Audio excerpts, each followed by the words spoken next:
आज की क्लास में व्यंजन पे चर्चा किया जाएगा।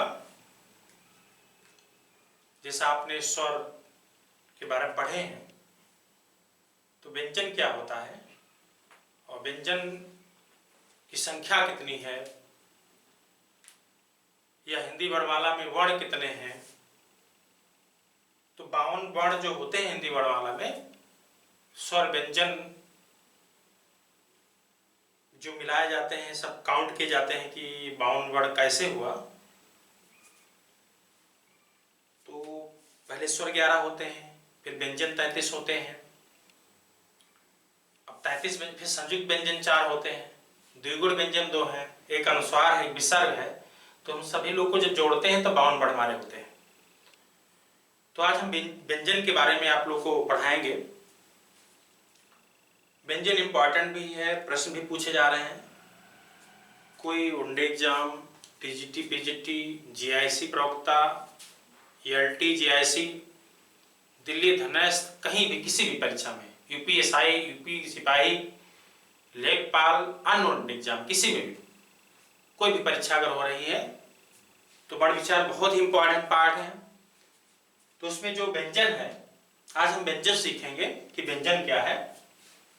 तो देखिए, व्यंजन को परिभाषित पहले करेंगे। स्वरों की सहायता से, स्वरों की सहायता से बोले जाने वाले वर्ण, स्वरों की सहायता से बोले जाने वाले वर्ण व्यंजन कहलाते हैं। व्यंजन कहलाते हैं। व्यंजन क्या है? स्वरों की सहायता से बोले हुए वर्ण व्यंजन कहलाते हैं।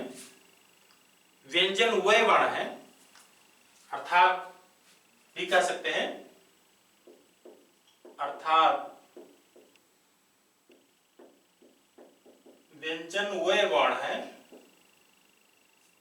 व्यंजन वह वर्ण है। दोनों तरीके से आप इस तरह भी पूछ सकते हैं कि स्वरों की सहायता से बोले वर्ण कहलाते हैं। स्वर, व्यंजन, वर्णमाला, वर्ण, तो व्यंजन हुआ। तो व्यंजन वह वर्ण है जिनका उच्चारण स्वरों की सहायता से होता है, इस तरह भी आप कह सकते हैं। अर्थात व्यंजन वह वर्ण है जिनका उच्चारण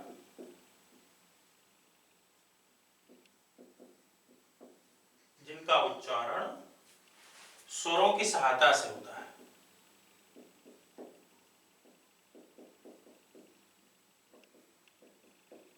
सहायता से होता है।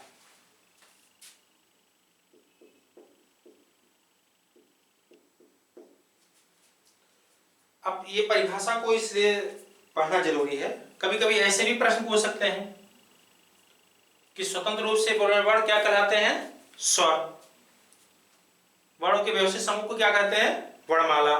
भाषा की लघुत्तम क्या इकाई क्या है? ध्वनि या वर्ण, जो भी अविकल में रहे। ध्वनि है तो ध्वनि, वर्ण है तो वर्ण, दोनों तो रहेगा नहीं। व्यंजन क्या है? व्यंजन वे वर्ण है जिनका उच्चारण स्वरों की सहायता से होता है। इस तरह भी कह सकते हैं, स्वरों की सहायता से बोले जाने वर्ण व्यंजन कहलाते हैं। प्रत्येक व्यंजन के उच्चारण में आ की ध्वनि छिपी रहती है। जो व्यंजन होता है उसमें स्वर भी रहेंगे, व्यंजन भी रहेंगे। तो प्रत्येक व्यंजन के उच्चारण में आ की ध्वनि छिपी रहती है। इस तरह भी कह सकते हैं,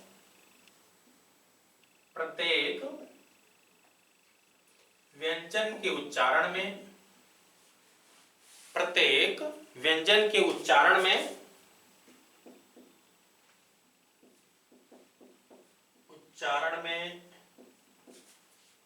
आ जो लिखा गया है, ये मूल स्वर आ पड़े होंगे, तो आ की ध्वनि छिपी रहती है। आ की ध्वनि छिपी रहती है, छिपी रहती है। अब हिंदी वर्णमाला में जो व्यंजन होते हैं, हिंदी में व्यंजन वर्णों की संख्या जो है 33 है। तो ये व्यंजन 33 होते हैं। ये कई बार परीक्षाओं में प्रश्न पूछा चुका है कि हिंदी में व्यंजन वर्णों की संख्या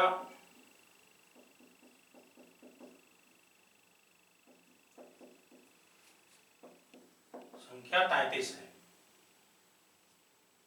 33 है। ये प्रश्न इंपॉर्टेंट है, टीजीटी पीटी की भी दृष्टि भी है और यूपी बीएड, यूपी टेट, शिक्षक भर्ती किसी भी परीक्षा में, क्योंकि व्यंजन तो बदलेगा नहीं। आप कोई भी परीक्षा की तैयारी करेंगे तो व्यंजन तो 33 ही है।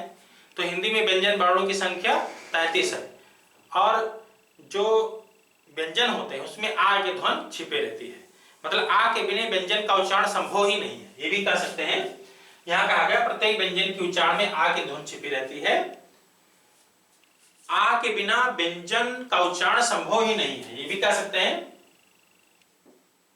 आ, जो आ होता है मूल स्वर आ, इसके बिना, आ के बिना व्यंजन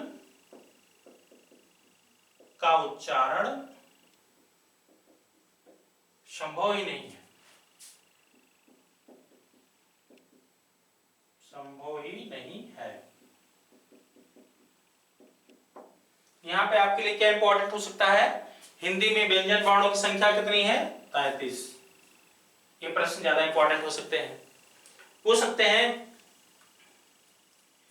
किस व्यंजन में आ की ध्वनि छिपी रहती है, या किसमें आ की व्यंजन छुपी रहती है। व्यंजन में आ के बिना किसका उच्चारण संभव नहीं है, व्यंजन का। व्यंजन वह है या ऐसे प्रश्न जिनका उच्चारण स्वरों की सहायता से होता है उसे कहते हैं स्वर, व्यंजन, वर्णमाला, ध्वनि। स्वरों की सहायता से बोले वर्ण क्या कहलाते हैं, व्यंजन। अब जो है व्यंजनों की कुछ श्रेणियां हैं, जो हमारे 33 व्यंजन हैं, तो कुछ व्यंजनों की श्रेणियां हैं। जैसे नंबर 1 स्पर्श व्यंजन, 3 श्रेणियां हैं व्यंजन की। तो स्पर्श व्यंजन, नंबर 2 अंतस्थ व्यंजन,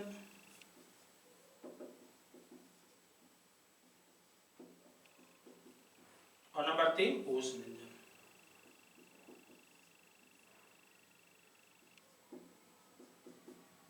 कभी कभी परीक्षाओं में ऐसे भी प्रश्न पूछे जाते हैं कौन व्यंजन नहीं है, तो कहते हैं स्पर्श व्यंजन, अंतस्थ व्यंजन, ऊष्म व्यंजन और संयुक्त व्यंजन। तो संयुक्त व्यंजन नहीं है क्योंकि व्यंजनों से मिलकर बने हैं, 2 व्यंजन मिलकर संयुक्त होकर तब संयुक्त व्यंजन बना है। तो कभी कभी परीक्षा में वनडे एग्जाम में पूछा गया प्रश्न कि कौन व्यंजन नहीं है, स्पर्श व्यंजन, अंतस्थ व्यंजन, ऊष्म व्यंजन और संयुक्त व्यंजन। तो संयुक्त व्यंजन व्यंजन नहीं है, वो दो व्यंजनों से मिलकर वो बना है। तो ये हिंदी की कुछ इसकी व्यंजनों की श्रेणियां हैं, जिसमें नंबर 1 स्पर्श व्यंजन, नंबर 2 अंतस्थ व्यंजन, नंबर 3 ऊष्म व्यंजन। तो ये व्यंजन होते हैं। पूछा जाए व्यंजन कौन है, स्पर्श व्यंजन, अंतस्थ व्यंजन, ऊष्म व्यंजन, कहेंगे उपरोक्त सभी। तो उपरोक्त सभी, क्योंकि जो व्यंजन हमारे 33 हैं, ये स्पर्श व्यंजन, अंतस्थ व्यंजन, ऊष्म व्यंजन मिलकर तब 33 हुआ है। अब हम इस पे विचार करेंगे कि उस स्पर्श व्यंजन क्या है। तो यहां से क्लियर हुआ आप लोग का कि हिंदी व्यंजन जो हैं उनकी कुछ श्रेणियां हैं। नंबर 1 स्पर्श व्यंजन, नंबर 2 अंतस्थ व्यंजन, नंबर 3 ऊष्म व्यंजन। व्यंजन वर्णों की संख्या कितनी है, 33 है। व्यंजन वे वर्ण हैं जिनका उच्चारण स्वरों की सहायता से होता है या स्वतंत्र रूप से स्वरों की सहायता से बोले वर्ण व्यंजन कहलाते हैं। तो क्लियर हो गया कि व्यंजन 33 होते हैं। इनकी श्रेणियां 3 है, स्पर्श व्यंजन, अंतस्थ व्यंजन, ऊष्म व्यंजन। तो हम आगे फिर आप देखते हैं स्पर्श व्यंजन क्या है।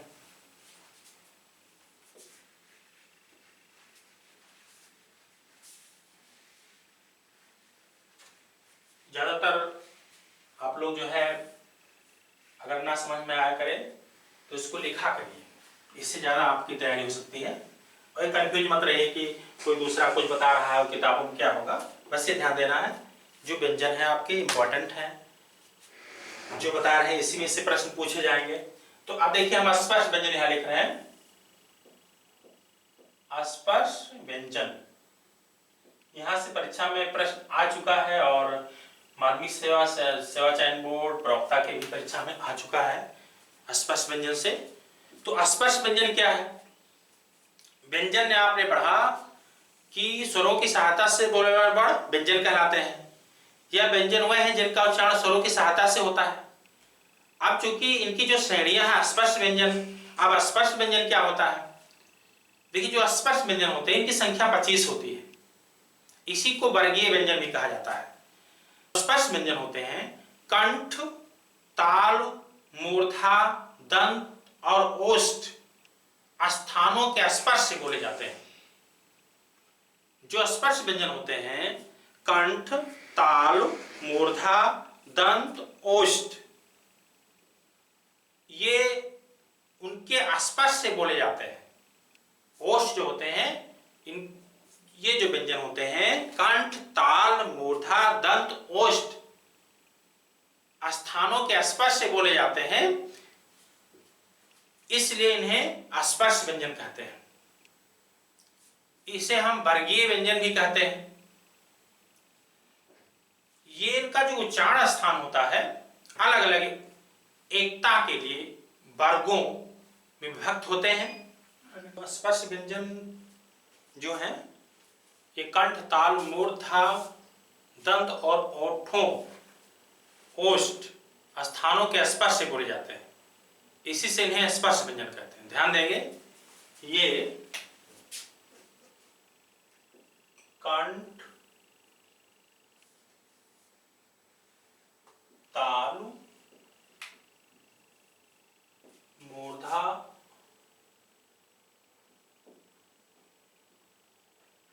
दंत,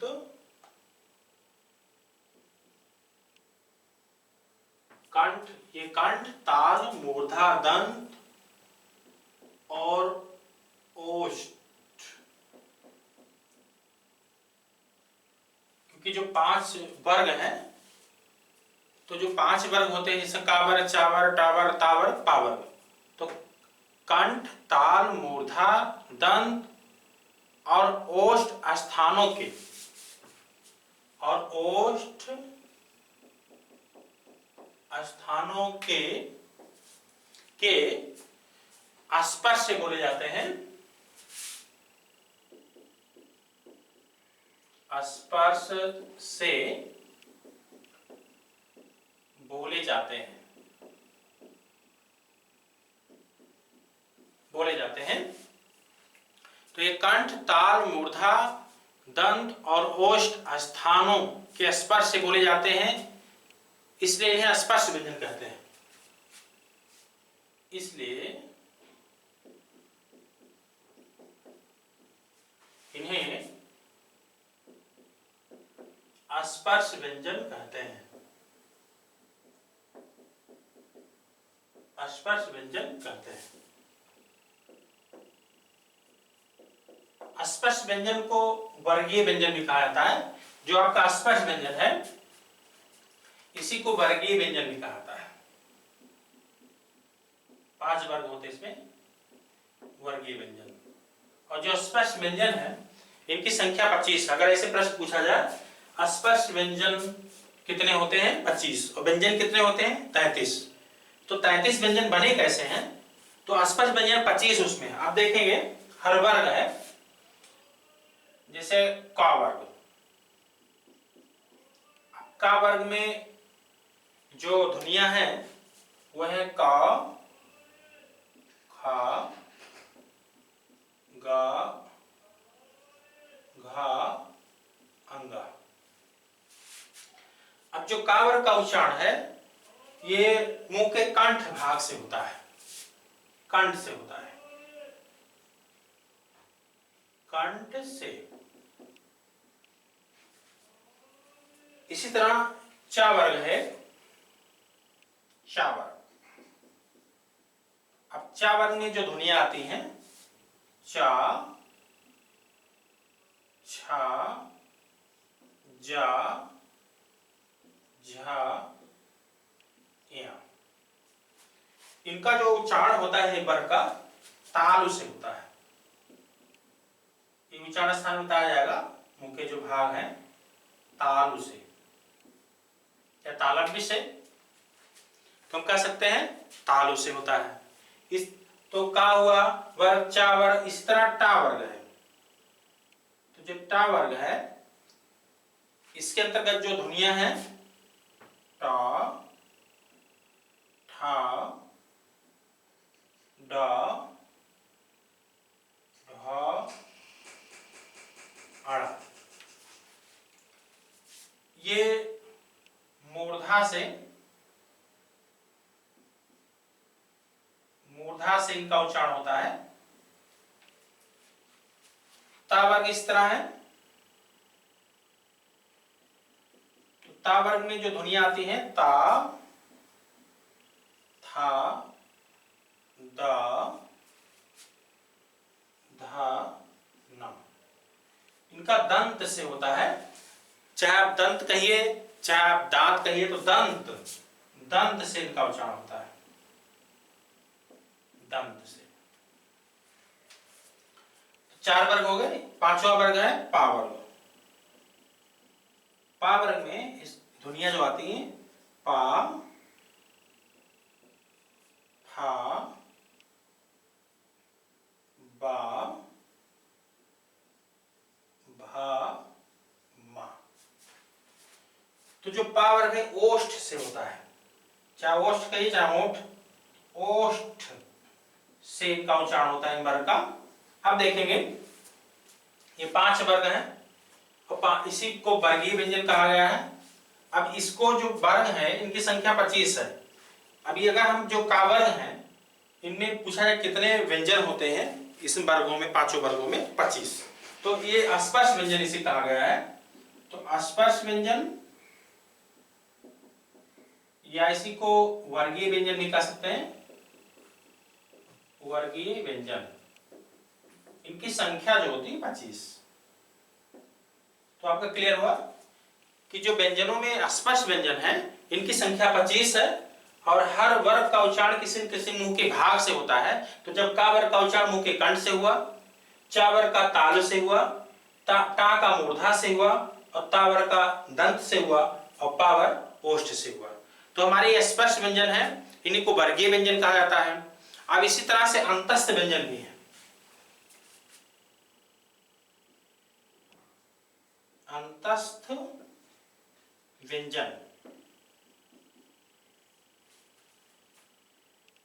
या, रा, ला, वा, ये 4 ऐसी ध्वनियां हैं जो अंतस्थ व्यंजन कही जाती हैं। देखिए जो अंतस्थ व्यंजन है इनका उच्चारण जीभ, ताल, दांत, ओठों के परस्पर सटाने से होता है और किंतु कहीं भी जो वर्ण होते हैं स्पर्श नहीं होता है। मतलब कंठ, ताल, मूर्धा, दांत, ओठ, यानी ऐसा नहीं। अंतस्थ व्यंजन में जीभ, ताल, दांत, ओठ के परस्पर सटाने से होता है और जब इन ध्वनियों का उच्चारण होता है कहीं भी हमारा जो भाग है मुंह का कोई स्पर्श नहीं करता है। ये चारों जो अंतस्थ व्यंजन अर्स्वर भी कहलाते हैं। ये अगर ये प्रश्न पूछा जाए अंतस्थ व्यंजन को अर्स्वर भी कहा गया है, अर्धस्वर। लेकिन एक चीज यहाँ पे और क्लियर करना है आपको। अगर ऐसे परीक्षा में पूछा जाए कि कौन सा व्यंजन अर्धस्वर कहलाता है, अंतस्थ व्यंजन, ऊष्म व्यंजन, स्पर्श व्यंजन, तो कहेंगे अंतस्थ व्यंजन। 11 ला हुआ आधुनिक हिंदी व्याकरण और डॉक्टर वासुदेव प्रसाद के अगर किताब पढ़ेंगे आप तो आपको वहां पे सभी अंतस्थ व्यंजन अर्धस्वर कहलाते हैं। लेकिन ध्यान देगा भाषा विज्ञान में या वा को ही अर्धस्वर कहा गया है, या वा। तो आपके जो अर्धस्वर हैं ये या वा को ही प्राथमिकता देंगे क्योंकि ये माध्यमिक शिक्षा सेवा चयन बोर्ड टीजीटी और पीजीटी परीक्षा में पूछा गया था कि कौन अर्धस्वर है। तो इसमें या भी था, रा भी था, ला भी था, मा भी था। तो लोगों को कंफ्यूजन हुआ कि इनमें जैसे प्रश्न आया इनमें कौन अर्धस्वर है, अर्धस्वर है। अब आपके दिमाग में है कि सभी अंतस व्यंजन स्वर होते हैं या ला वा, लेकिन भाषा विज्ञान में जो भाषाविद लोग थे या वा को ही प्राथमिकता दिए हैं स्वर में। अब देखिए पीजीटी की परीक्षा में जब आया स्वर है तो उसमें ये विकल्प रख दिया गया या रा ला और नंबर 4 मा। जब ऐसे प्रश्न आए तो लोग को कंफ्यूजन, यहाँ भ्रम की स्थिति बनी कि अरे स्वर तो यार यहाँ पे कौन स्वर नहीं है, ये होना चाहिए था परीक्षा में, ये गलत हो गया। तो बहुत सारे लोग मां लगा दिए, कहे कि बाद में यफ होगा ही, क्वेश्चन निकाले ही जाएंगे, हम इसको लगाएंगे तब भी सही होगा। लेकिन ध्यान देना है ऐसे प्रश्न पे आप क्यों निर्णय लेते हैं। यफ होगा तो आप रा भी करेंगे तब भी यफ होगा, आपको गलत लग रहा है, या तो आप समझ के रहना या वा को ही प्राथमिकता देंगे। तो अब या वा में से कौन है, या है तो या लगाएंगे हम जो है यहाँ पे। ये प्रश्न इंटर कॉलेज प्रवक्ता का है प्रश्न 2011 में। तो अरसर है, हाँ ऐसे प्रश्न पूछा जाए कौन से व्यंजन अरसर कहलाते हैं तो अंतस व्यंजन लगाएंगे विकल्प में अगर है। लेकिन ऐसे पूछा जाए कौन अरसर है तो या वा में से अगर कोई भी, वैसे ये प्रश्न पहली बार ऐसे पूछा गया कौन अरसर है, तो काफी लोग या रा ला मा समझ के कहे कि ये तो विवादित प्रश्न है क्योंकि सभी अंतस व्यंजन अरसर होते हैं तो ये नहीं होना चाहिए था, तब मा सही होता। ऐसा नहीं है, या वा में से देखिए कौन है, तो या वा में से जो कि या था हमारा, इसलिए ये सही होगा। एक बार और टीजीटी 2009 की परीक्षा में से पूछा गया था कौन अरसर है तो या वा विकल्प में थे, वो मान लिया गया था। तो इसलिए हमेशा ये दोनों जब भी अरसर आए, अरसर व्यंजन को ही कहा गया, ऐसा नहीं आधा आधा स्वर तो होते नहीं है। अरसर जब भी परीक्षा में आए प्रश्न तो दो जगह दिमाग आपका चलना चाहिए कि सभी अंतस व्यंजन स्वर कहलाते हैं और या वा को ही हम स्वर की प्राथमिकता देंगे। तो इसलिए आप जब भी स्वर आए ये दोनों चीज दिमाग में होना चाहिए, अंतस व्यंजन भी सभी स्वर होते हैं और लेकिन या वा को ही प्राथमिकता पहले देंगे, या वा में से कौन है तो स्वर मानेंगे। और प्रश्न कैसे घुमा के पूछे जाए, जब इतना क्लियर होगा तभी आप कर सकते हैं। अब यहाँ पे अगर ये पूछता कौन स्वर नहीं है तब मा लगाते हैं आप, या ऐसे भी कर सकते हैं इनमें कौन स्वर है इनमें से सभी, तो आप कह सकते थे, लेकिन आप या वा पे प्राथमिकता देंगे, सभी नहीं लगाएंगे, या पे लगाएंगे, ये क्वेश्चन सही। तो आपके अंतस्थ व्यंजन हो गए। अब देखेंगे अगला हमारा है ऊष्म व्यंजन, तो इसको मिटा दे रहे हैं स्वर पे।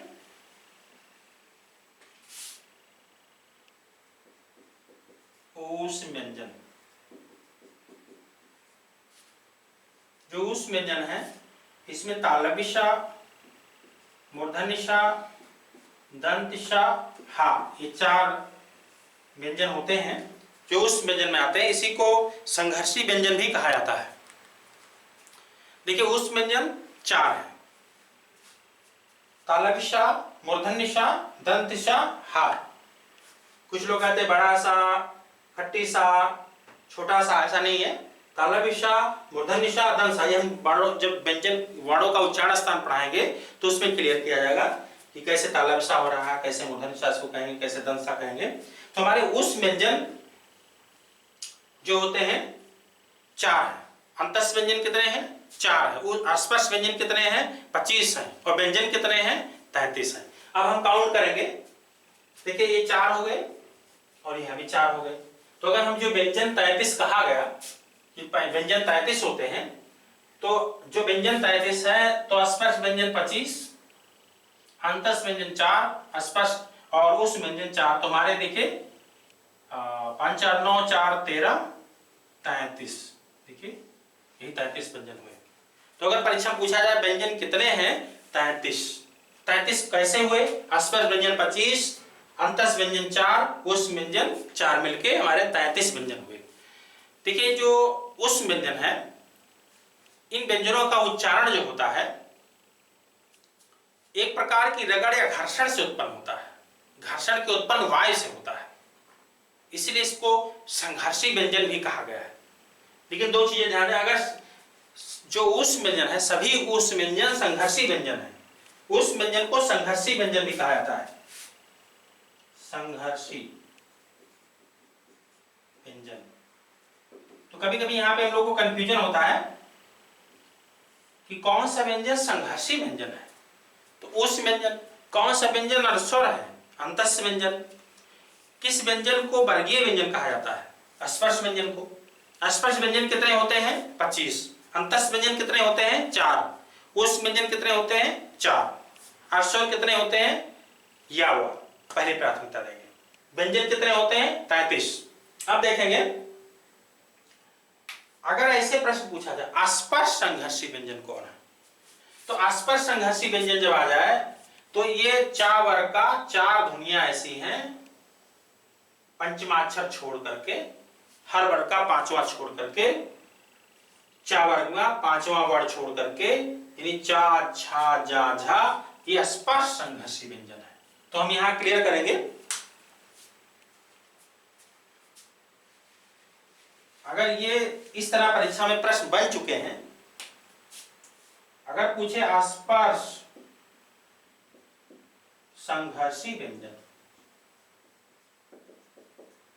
तो स्पर्श संघर्षी व्यंजन जो है हम स्पर्श व्यंजन में देखेंगे। तो चा वर्ग में चा छा जा झा, ये 4 ध्वनियां ऐसी हैं जो स्पर्श संघर्षी व्यंजन कहलाती हैं। और जब संघर्षी व्यंजन पूछे, संघर्षी व्यंजन, तो संघर्षी व्यंजन में जो आते हैं इसमें सभी उस व्यंजन संघर्षी कहलाते हैं, लेकिन इसमें भी तीनों सा पे प्राथमिकता दिया जाता है। लेकिन ध्यान देना उस व्यंजन को ही संघर्षी कहा गया है। तो संघर्षी व्यंजन में वैसे तीनों सा माना गया है, लेकिन सभी उस व्यंजन संघर्षी व्यंजन है। और स्पर्श संघर्षी व्यंजन पूछा जाए तो चा छा जा झा कहेंगे, 5वां वर्ण नहीं कहेंगे। तो आपका क्लियर हुआ आज व्यंजन के बारे में, बहुत सारी चीजें जो प्रश्न बनते हैं। अर्स्वर या वा। स्पर्श व्यंजन कितने?